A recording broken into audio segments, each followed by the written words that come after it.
Ang CHEATS o Community Health Information Tracking System ay isang sistematiko at organisadong paraan ng pagre-record ng datos tungkol sa isang pasyente sa lokal na mga health centers.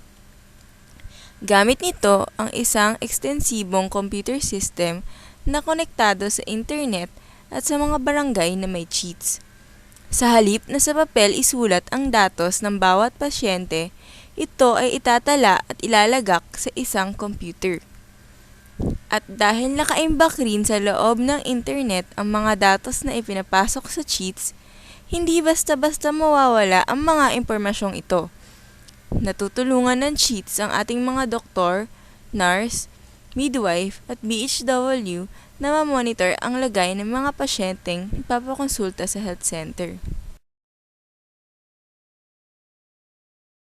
Yung CHEATS, isang tool sa pag-likom ng datos sa health center at mas organized din na datos. Gumagamit siya ng system na kung saan doon na lahat yung files ng pasyente, yung mga reports, at saka yung mga daily services na nagagawa ng mga health center staff. Marami talagang problema tungkol dito sa center, lalo na sa mga data ng pasyente. Pag wala silang dalang record, gumubuhol kami ng panahon na maghanap ng envelope nila. Sulat ka na sulat, may chart, hindi mo alam kung saan mo ilalagay, di ba? Mabusisi siya, hanap ka ng hanap. Mga 16,000 envelopes. Tapos iisa-isahin yun ng midwife at saka ng BHW, yung number hanapin. You just have to type the surname, the family number, or the name, andun na yung pangalan, and you just have to click it. Ano doon yung record? Pati sa reports, nakakatulong na rin tulad nung sa EPI namin kasi may weekly kami.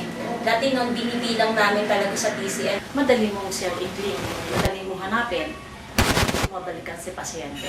Hindi ka na magtatanong na, kailan nga ba dumating ito? Ano ba ang ginawa ko ng isang buwan? Ganon, madaling hanapin.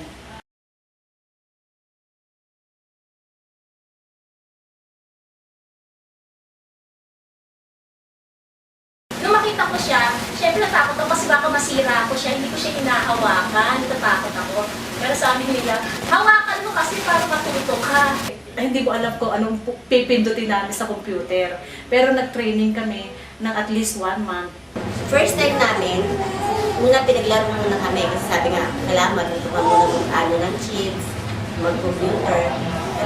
Dito lang ako natuto sa center. Yung nga sabi ko kay Doc, magsusulat na lang ako. Lahat gagawin ko susulatin ko, mag-itisin ako.